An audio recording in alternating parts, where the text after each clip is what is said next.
733b గాజుతో తయారైన మేఘాలుండే ఒక వింత గ్రహం. దీని వాతావరణంలో గంటకు దాదాపు 8000 కిలోమీటర్ల వేగంతో గాలులు వీస్తూ ఉంటాయి.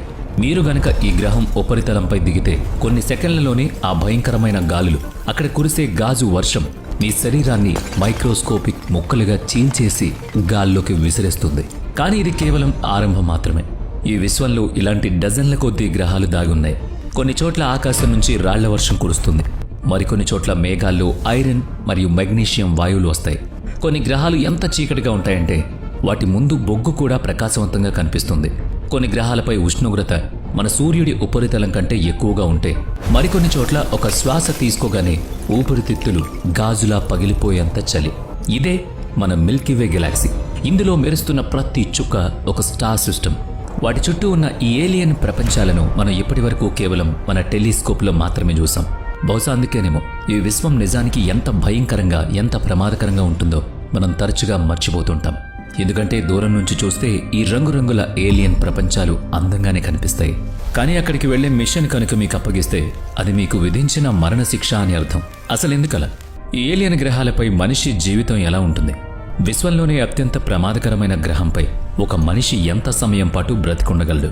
వెల్, ఈ టాపిక్ మీద మనం ఒక సిరీస్ మొదలు పెడదాం. ఈ విశ్వం జీవనానికి ఒక నరకమా?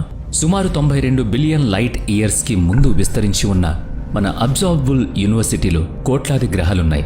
అయినా సరే మన టెలిస్కోప్లు ఏ ఏలియన్ గ్రహాలపై ఎక్కడా జీవం ఉన్న ఆనవాళ్లను చూడలేదు. అసలు ఎందుకని? కేవలం భూమి మీద మాత్రమే జీవం ఉందా? ఈ కోట్లాది గ్రహాల్లో జీవం పుట్టడానికి, బతకడానికి అనువైన ఏకైక స్వర్గం మన భూమి మాత్రమేనా? దీనికి సమాధానం బహుశా అవును అనే చెప్పాలి. నేను ఎందుకు అలా అంటున్నానో తెలియాలంటే మీరు నాతో పాటు ఈ ఏలియన్ గ్రహాల ప్రయాణానికి రావాల్సిందే. ఒక్కసారి ఊహించుకోండి, మీరు ఒక ఆస్ట్రోనాట్. మీ దగ్గర కాంతి కంటే వేగంగా ప్రయాణించగలిగే స్పేస్ షిప్ ఉంది. అది వామ్ హోల్ సృష్టించి క్షణాల్లో విశ్వంలోని ఏ మూలకైనా చేరుకోగలదు. అలా ఒకరోజు మీరు అంతరిక్షంలో ప్రయాణిస్తుండగా ఒక టెక్నికల్ ఫెయిల్యూర్ వల్ల మీ స్పేస్ షిప్ మిమ్మల్ని దారి తప్పించింది. ఏవో తెలియని ఏలియన్ గ్రహాలపైకి తీసుకువెళుతోంది. మనం ప్రయాణిస్తున్న స్పేస్ షిప్ మన కంట్రోల్లో లేకుండా అదుపు తప్పి ఒక వింత ప్రదేశానికి చేరుకుంది అనుకోండి. ఈ ప్రమాదకరమైన ప్రయాణంలో మనం మొదట చేరుకునే గ్రహం HD 189733b. ఇది మన భూమికి సుమారుగా 65 కాంతి సంవత్సరాల దూరంలో వల్ఫెక్యురా నక్షత్రంలో ఉంటుంది. దూరం నుంచి చూస్తే అచ్చం మన భూమికి జెరాక్స్ కాపీలాగా అందమైన నీల రంగులో కనిపిస్తుంది. దట్టమైన మేఘాలు, కింద నీలి సముద్రాలు, ప్రశాంతమైన వాతావరణం ఉన్నట్టు భ్రమ. కానీ ఆ మేఘాల లోపలికి వెళితే మాత్రం అసలు నిజం తెలుస్తుంది. ఈ గ్రహం అందం వెనుక ఒక నరకం ఉంది. ఇక్కడ వాతావరణం మన భూమికి పూర్తి విరుద్ధం. అక్కడ మేఘాలు నీటితో కాదు, సిలికేట్లతో ఉంటాయి. ఇక్కడ గాలులు గంటకు 8000 కిలోమీటర్ల వేగంతో వేస్తాయి. ఇంత భయంకరమైన గాలులను తట్టుకోవడం అసాధ్యం కదా. దానికి తోడు ఇక్కడ ఉష్ణోగ్రత సుమారుగా 1200 డిగ్రీల సెల్సియస్. ఇక చెప్పేదే ఉంది, రోస్టర్ అయిపోయి తందూరి అయిపోతాం. ఒకవేళ మన స్పేస్ షిప్ ఆ వేడిని, గాలుల్ని తట్టుకుని సర్ఫేస్ మీద ల్యాండ్ అయినా సరే పొరపాటున కూడా స్పేస్ సూట్ వేసుకుని బయటకు అడుగు పెట్టకూడదు. ఎందుకో తెలుసా? బయట కురుస్తుంది మామూలు వర్షం కాదు, అది కరిగిన గాజు వర్షం. ఆ 800 కిలోమీటర్ల వేగంతో వీచే గాలుల వల్ల ఈ గాజు ముక్కలు ఆకాశం నుంచి నిలువుగా బుల్లెట్లలా కురుస్తూ ఉంటాయి. బయటకు వెళితే ఆ గాజు ముక్కలు మన శరీరానికి చిల్లు పెట్టుకుని మైక్రోస్కోపిక్ లెవెల్లో ముక్కలుగా ఛిద్రం చేస్తాయి. కేవలం కొన్ని సెకండ్లలోనే గాల్లో కలిసిపోతాం. ఒక్క మాంసం ముక్క కూడా దొరకదు. సరే, ఇక్కడి నుంచి తెలివిగా తప్పించుకుని వామ్ హోల్ ద్వారా మరో ప్రపంచానికి వెళదాం. అదే COROT 7b. దీని దూరం నుంచి చూస్తే ఇది అంగారక గ్రహంలాగా ఎర్రగా రాళ్లతో నిండిన ఉపరితలంతో ఉంటుంది. బహుశా మనుషులు ఉండడానికి ఇదే బెటర్ ఏమో అనిపిస్తుంది. కానీ దగ్గరికి వెళితే కళ్ళు జిగేల్మంటాయి. ఎందుకంటే ఈ గ్రహం తన నక్షత్రానికి అతి దగ్గరగా తిరుగుతోంది. ఆ నక్షత్రం మన సూర్యుడి కంటే 360 రెట్లు పెద్దగా కనిపిస్తుంది. అంటే ఈ గ్రహం నిప్పుల కొలిమన్నమాట. ఆ వేడికి ఇక్కడ ఆకాశం నుంచి రాళ్లు కరిగి వర్షంలా కురుస్తున్నాయి. అవును, ఇది లావా వర్షం. ఇక్కడ ఉష్ణోగ్రత దాదాపుగా 2000 డిగ్రీల సెల్సియస్. నీళ్లకు బదులుగా ఇక్కడ కరిగిన రాళ్ల నదులు ప్రవహిస్తాయి. దూరం నుంచి చూస్తే ఒక అందమైన రత్నంలా, రూబీలా మెరుస్తూ కనిపిస్తుంది. కానీ ఆ అందం వెనుక మరణం దాగుంటుంది. ఇక్కడ ఒక్క అడుగు పెట్టినా ఆ విపరీతమైన వేడికి లావాలో కలిసిపోవడమే. పోని పగలు వేడిగా ఉన్న రాత్రిపూటైనా వాతావరణం కాస్త చల్లగా, రిలాక్స్డ్గా ఉంటుంది అనుకుంటే మీరు పొరబడ్డట్టే. ఎందుకంటే ఈ గ్రహం టైడల్ లాక్ అయి ఉంటుంది. అంటే మన చంద్రుడు భూమికి ఎలాగైతే ఎప్పుడూ ఒకవైపు మాత్రమే కనిపిస్తాడు, ఈ గ్రహం కూడా తన నక్షత్రానికి ఒకవైపు మాత్రమే చూపిస్తుంది. రెండో వైపు ఎప్పుడూ చీకటే.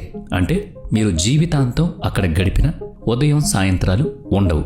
మీరు బ్రతికి ఉండాలనుకుంటే వెంటనే మీ స్పేస్ షిప్ బటన్ నొక్కి ఈ నరకం నుంచి పారిపోవడం మంచిది. బహుశా వచ్చే గ్రహమైనా ఇంతకంటే బెటర్గా ఉంటుందేమో.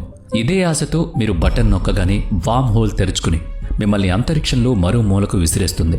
మనం చేరుకున్న ఈ కొత్త ప్రదేశం పేరు OGLETR56b, అంటే ఓగల్ TR56b. ఇది భూమికి 5000 కాంతి సంవత్సరాల దూరంలో సాజిటేరియస్ కాన్స్టలేషన్లో ఉంటుంది. దూరం నుంచి చూస్తే ఇది అచ్చం మన సోలార్ సిస్టంలోని జూపిటర్ లాగా కనిపిస్తుంది. అంటే ఇది కూడా ఒక నరకం లాంటిదే. ఫిక్స్ అయిపోవచ్చు. పదండి లోపలికి వెళదాం. ఈ గ్రహం లోపల ఉష్ణోగ్రత సుమారుగా 2400 డిగ్రీల సెల్సియస్. ఇక్కడ వాతావరణంలో తేలియాడే మేఘాలు నీటి ఆవిరితో కాదు, ఇనుప ఆవిరితో ఏర్పడ్డాయి. ఆకాశం నుంచి పడే ప్రతి వాన చినుకు కరిగిన ఇనుము, ఎవరో ఆకాశం నుంచి కరిగి ఇనుమును పోస్తున్నట్టు కుమ్మరిస్తున్నట్టు ఉంటుంది. అందుకే మళ్లీ బటన్ నొక్కి మరో వామ్ హోల్లోకి దూకేస్తే కనీసం ఇప్పుడైనా మనం వెళ్లబోయే చోట గంటకు 8000 కిలోమీటర్ల వేగంతో వీచే గాలులు, గాజుముక్కల వర్షం, లావా సముద్రాలు, ఇనుప వానలు ఉండవని కోరుకుంటాం కదా. కానీ మీరు అలా అనుకుంటే ఈ విశ్వం గురించి మీరు ఇంకా అర్థం చేసుకోలేనట్టే. The hell of fire next వెళ్లబోయేది. వామ్ హోల్ నుంచి బయటకు రాగానే మీ కళ్ళు జిగేల్మంటాయి. మామూలుగా అంతరిక్షం చల్లగా చీకటిగా ఉంటుంది, కానీ ఇక్కడ అంతా వెలుగు, మంటలే. మనం చేరుకున్నది కెల్ట్ 9b. భూమికి 670 కాంతి సంవత్సరాల దూరంలో సిగ్నస్ కాన్స్టలేషన్లో ఉంటుంది ఈ గ్రహం. ఇది దేనికి ఫేమస్ తెలుసా? దీని టెంపరేచర్. ఎందుకంటే ఇప్పటి వరకు మనిషి కనిపెట్టిన గ్రహాలన్నిటిలోనూ ఇదే అత్యంత వేడి కలిగిన గ్రహం. దీని ఉష్ణోగ్రత మన సూర్యుడి ఉపరితలంతో దాదాపుగా సమానం, అంటే 4300 డిగ్రీల సెల్సియస్. ఈ మాటను బట్టి అక్కడ వేడి తీవ్రత మీకు అర్థం కాకపోతే ఒక చిన్న ఉదాహరణ చెప్తా. ఈ గ్రహం ఉపరితలంపై నిలబడ్డం అంటే ఇప్పుడు వెళ్ళి నేరుగా సూర్యుడి ఉపరితలంపై నిలబడ్డం లాంటిదే. ఇక వేరే చెప్పకలేదు కదా, అర్థం చేసుకోండి, ఊహించుకోండి. కానీ చనిపోయే ముందు మీరు అక్కడ ఒక అద్భుతమైన దృశ్యాన్ని చూడొచ్చు. ఆర్బిట్ నుంచి చూస్తే ఈ గ్రహం నుంచి ఏదో వెలుతురు అంతరిక్షంలోకి లీక్ అవుతున్నట్లు కనిపిస్తుంది. దీనికి కారణం దీని అట్మాస్ఫియర్. నిజంగానే స్పేస్లోకి ఆవిరైపోతుండడమే. ఈ వాతావరణం దాదాపు ప్యూర్ హైడ్రోజన్ గ్యాస్తో నిండుంది. శాస్త్రవేత్తల అంచనా ప్రకారం రాబోయే 200 ఏళ్లలో ఈ గ్రహం తన వాతావరణాన్ని పూర్తిగా కోల్పోతుంది. మీకు దీని సర్ఫేస్ మీదకు వెళ్లాలని అనిపించవచ్చు, కానీ అది అసాధ్యం. వామ్ హోల్ ద్వారా నేరుగా టెలిపోర్ట్ అయినా సరే మీ కళ్ళు ఆ దృశ్యాన్ని చూసేలోపే ఆ 4300 డిగ్రీల వేడికి ఒక్క సెకండ్లోనే కాదు అర సెకండ్లోనే మీకు మీ ప్రాణం ఉందో లేదో తెలియకుండా పోతుంది. ఇక వామ్ హోల్ తెరుచుకుంది. మళ్లీ మిమ్మల్ని అంతరిక్షంలోకి వెళ్లడం తప్ప మరో మార్గం లేదంటోంది. కొన్ని సెకండ్ల తర్వాత కళ్ళు తెరిచి చూస్తే ఆశ్చర్యం. మీరు ఊహించినట్టు రంగురంగుల గ్రహం అక్కడ లేదు. అసలు అక్కడ ఏమీ లేదు. నేల లేదు, ఆకాశం లేదు, వెలుతురు లేదు. అంతా గాఢాంధకారం. కంగారు పడకండి, మనం స్పేస్లోని శూన్యంలో లేము.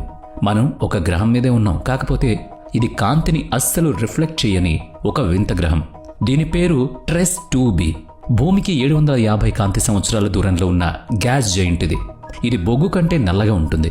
అందుకే ఇక్కడ మీకు ఎటువంటి రంగు కానీ కాంతి కానీ కనిపించవు. దీని వాతావరణంలోకి దిగాలని ప్రయత్నించడం వృధా. ఎందుకంటే ఇది జూపిటర్ లాంటి గ్రహం కాదు. లోపలికి వెళ్లే కొద్దీ పొర మందం పెరుగుతూ ఉంటుంది.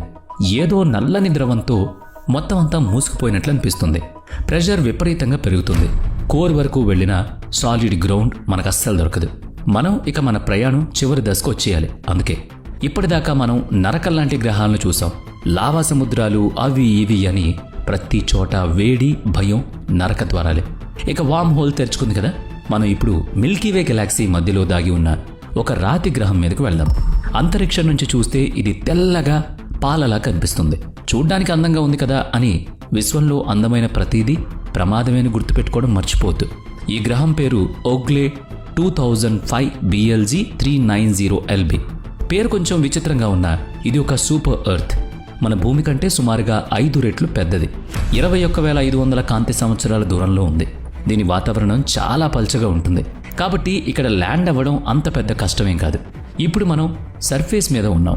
స్పేస్ షిప్ నుంచి బయటకు రావాలి కూడా. ఎందుకంటే ఇన్ని భయంకరమైన గ్రహాల తర్వాత కనీసం కాలు మోపడానికి వీలైనది గ్రహం దొరికింది. బయటకు రాగానే మీకు కనిపించేది పూర్తిగా మంచుతో నిండిన తెల్లని ఎడారి ప్రపంచం. ఇక్కడ నీటి చుక్క కూడా గడ్డకట్టుకుపోతుంది. ఇక్కడ ఉష్ణోగ్రత -220 డిగ్రీల సెల్సియస్. ఇంత తక్కువ ఉష్ణోగ్రతలో మీ స్పేస్ సూట్ కూడా మిమ్మల్ని ఎక్కువసేపు కాపాడలేదు. అందుకే ఈ అందమైన దృశ్యాన్ని ఎంత త్వరగా చూసేసి అంత త్వరగా లోపలికెళ్ళి బజ్జుంటే అంత మంచిది. సరే, ఇక మన చివరి డెస్టినేషన్ మిగిలింది. ఈసారి ఎక్కడికో కాదు, మన సొంత సోలార్ సిస్టమ్కి వెళదాం. The hidden hell of solar system. మనకి ఈ టూర్లో చివరిసారి బటన్ నొక్కే సమయం వచ్చేసింది. స్పేస్ షిప్ వామ్ హోల్ని తెరిచింది. ఇప్పుడు మనం మన సోలార్ సిస్టంలోకి వచ్చేసాం. ఎదురుగా 70% నీటితో నిండి ఉన్న మన అందమైన నీలిగ్రహం కనిపిస్తుంది. హామయ్య, స్పేస్ షిప్ మనల్ని భూమికి చేర్చింది అనుకుంటున్నారా? లేదు. యంత్రాలను గుడ్డిగా నమ్మకూడదు. ఎందుకంటే మనిషి చేసే తప్పులను అర్థం చేసుకోవడానికే అవి పుట్టాయి, అంతే. వీనస్ దూరం నుంచి చూస్తే చాలా అందంగా ఉంటుంది. ఎప్పటిదాకా మనం చూసిన వాటిలో భూమికి అత్యంత దగ్గరగా ఉన్న గ్రహం ఇదే. దూరం కేవలం 41 మిలియన్ కిలోమీటర్స్. భూమి లైఫ్కి ఎంత పర్ఫెక్ట్గా ఉందో వీనస్ కూడా అలాగే ఉంటుంది అంటున్నారు. 2 పండ్లు ఒకేలా ఉన్నంత మాత్రాన రుచి ఒకే రకంగా ఉండదు కదా. వీనస్ భూమి సైజులో ఆకారంలో ఒకేలా ఉన్నా వాటి తత్వం మాత్రం వేరు. కానీ జీవరాశి బ్రతకడానికి వీనస్ ఒక పెద్ద నరకం అని చెప్పాలి. ఎందుకో ఒక ఉదాహరణ చూద్దాం. ఇక్కడ వాతావరణం 96% కార్బన్ డైఆక్సైడ్తో నిండి ఉంటుంది. అంతేకాదు, ఇందులో సల్ఫ్యూరిక్ యాసిడ్